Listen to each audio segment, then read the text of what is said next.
What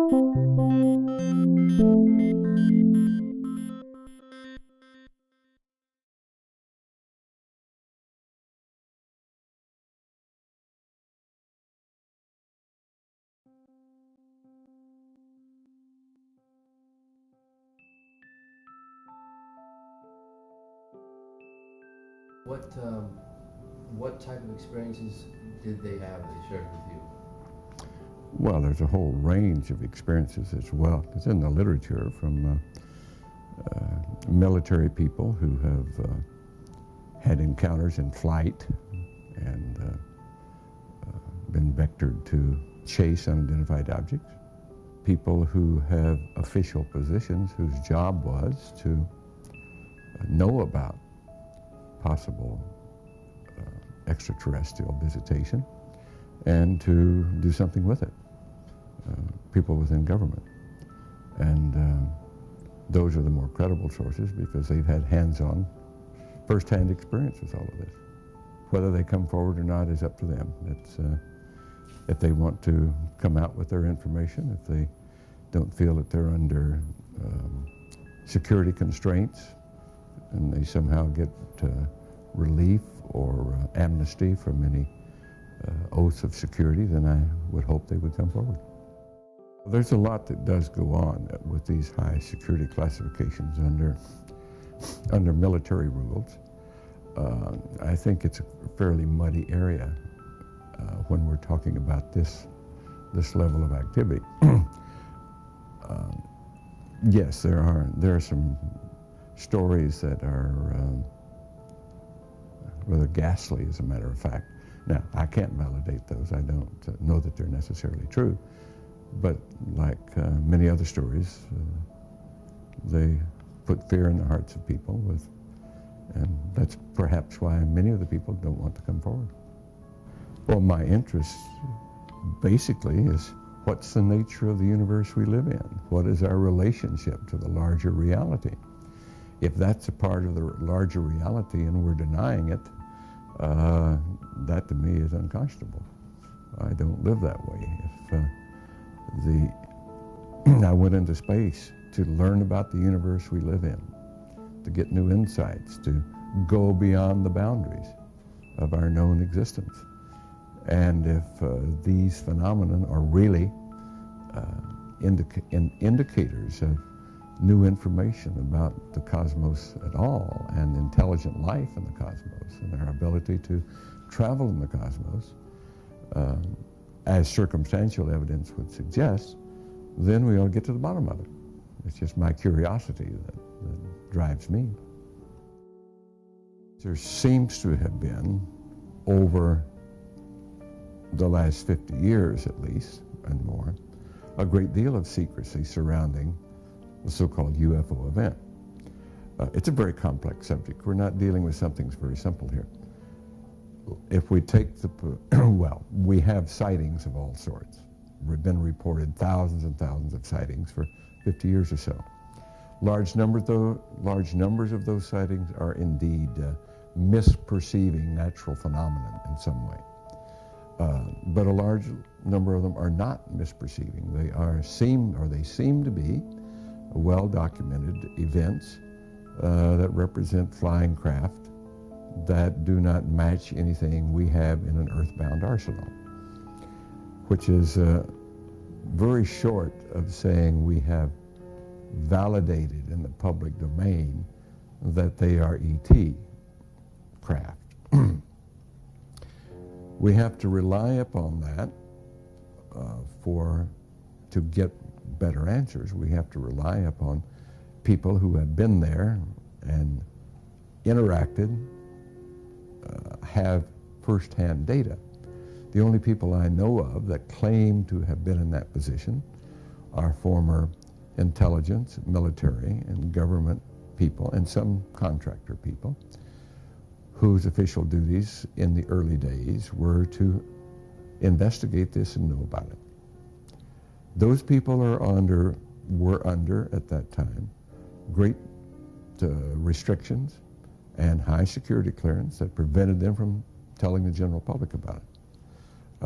It would appear that period is long past, but they're still under security restriction, or at least believe they are. There have been ET visitation, there have been crashed craft, there have been material and bodies recovered, and there is some group of people somewhere that may or may not be associated with government at this point, but certainly were at one time, that have this knowledge and have been attempting to conceal this knowledge or not permit it to be widely disseminated. So who do you think is in control of this knowledge at this point? I cannot answer that. I cannot answer who are these people, but there's a lot of evidence that points to what I call a clandestine group, people who have some quasi-affiliation with government and use certain government facilities, but operate in a rather very stealth and secret way that is not generally under high-level governmental control, as far as we can tell. Yes, there has been ET visitation, and may continue to be. There has been craft that have been recovered.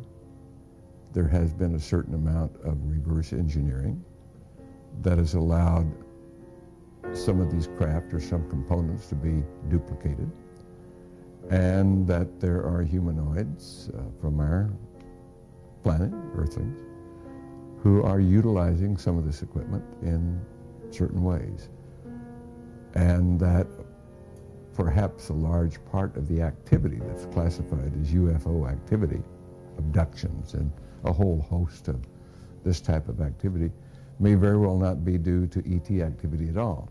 I would suspect if any is due to ET activity, it's a rather small part, and that a larger portion is due to humanoid type activity, Earthling type activity, in a very clandestine fashion. Sort of instill a fear of... Well, I will stop short of attaching motivation to this. I don't know the motivation. But if it's normal human motivation, it has to do with power and control and greed and money and so forth. Those type of craft, humongous, very, very large craft, the size, so-called, or reportedly, the size of many football fields, that would be very hard to manufacture, conceal, and operate from an Earth base. It would seem, if that account is true at all, it probably would have to be something beyond this realm. I think it's long past time to open this up to the public because they don't know what to do about it anyhow. I do not see anything that suggests really malevolent intent on the part of, if there are ETs at all, and I have to place the caveat, if there are ETs at all, I don't see anything that represents hostile intent. We see things that, like abductions, for example, that many would claim are hostile. To the extent that that may be true, I would more likely attribute it to some other cause. There is evidence, there is a mountain of evidence, if you will, that essentially amounts to smoking gun evidence that has not been and seemingly cannot be brought forward at this point, at least not by the powers of government or not by anything I know about. But it seems to exist. There is disinformation. The question of has it been kept secret or how could it be kept secret? It hasn't been kept secret. It's been there all along, but it has been the subject of disinformation in order to deflect attention and to create confusion so that the truth doesn't come out. Disinformation is simply another method of stonewalling, and that's been used consistently for the last 50 years or so. Weather balloons over Roswell as opposed to a crashed craft of some sort. That's disinformation. We've seen that for 50 years, and it's the best way to hide something. It shouldn't be any more of an effect that ETs have come here than that we have gone to the moon. Okay, it's just a part of the way things are. And we have to understand it and put it in context of the story of ourselves, our knowledge base of cosmology, the nature of our existence, who are we, how does the world work? And of course that knowledge does change our understanding of how the world, or the universe at large, works. Because until the current period, or until the last 30 years, it was conventional wisdom, both in science and theology. We're alone in the universe, the single repository of life anywhere in the known universe. Well, no one believes that anymore. That changes our concept of who we are and how we fit.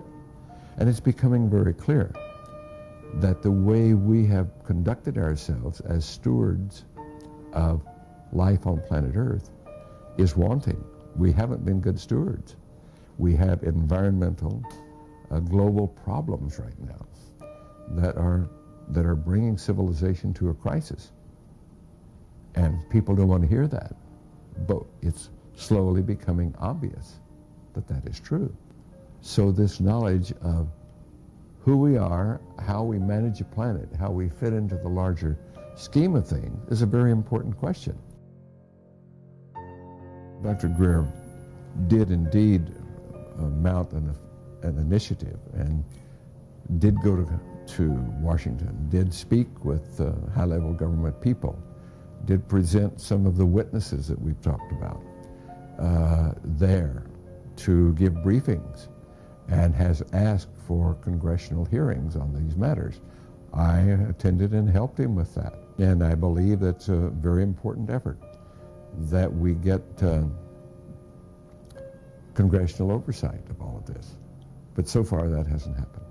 We briefed certain members of Congress, some of their staff, some of the people from the White House. We talked with people in the Pentagon. And in general, it was well received, and some were quite amazed at what they heard. But so far, it hasn't resulted in any great activity. Did this come to news? Was this news to a lot of their ears? To some people, yes. Yes. Others, not really so much. But I will say it led me to the belief that people in high-level government have very, very little, if any, information, valid information about this. Most have no more knowledge than the man in the street. Representatives from the intelligence section, they were out of the loop of the things we're talking about. Does that come to a concern to you? Oh yes, it's a very great concern. I have expressed this concern over and over. That's exactly what I'm saying, is that whatever activity is going on, to the extent that it is a clandestine group, a quasi-government group, a quasi-private group, it is without any type, as far as I can tell, of high-level government oversight. And that is a great concern.